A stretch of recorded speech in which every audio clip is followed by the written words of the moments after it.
तीनों लोग के स्वामी होई रहुआ रखवाला।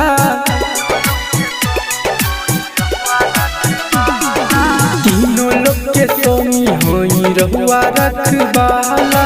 गजा पिए वाला आदत हो मेहनत सोहला। गजा पिए वाला आदत हो मेहनत सोहला। मन बजे ने बात भोला कहब न दोबारा। मन बजे ने बात भोला कहब न दोबारा।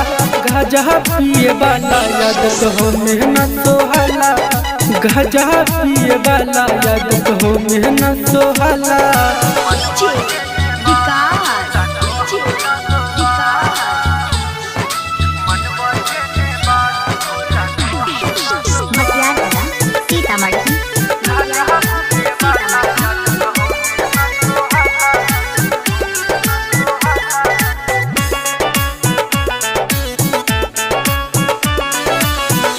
दिन से कहीं दर्द करेला कलाई।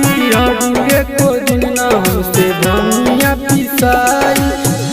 दिन से कहीं दर्द करेला कलाई। अब एको दिन न हमसे भंगिया पिसाई। अब एको दिन न हमसे भंगिया पिसाई। मिसरी मलाई खाली खाली न छोहारा। मिसरी मलाई खाली खाली न छोहारा। गजा पिए वाला आदत हो मेहनत सोहला। गजा पिए वाला आदत हो मेहनत सोहला।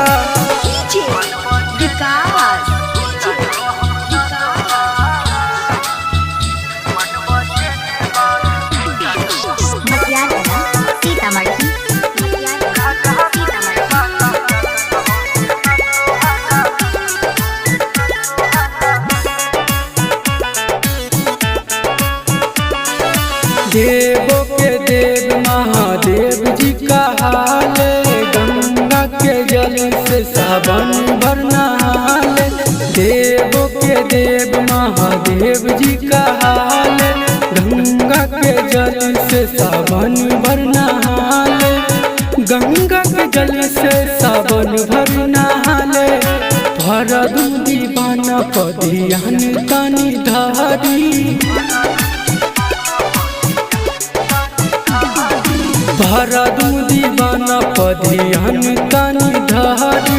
गजा पिए वाला आदत हो मेहनत सोहला। गजा पिए वाला आदत हो मेहनत सोहला।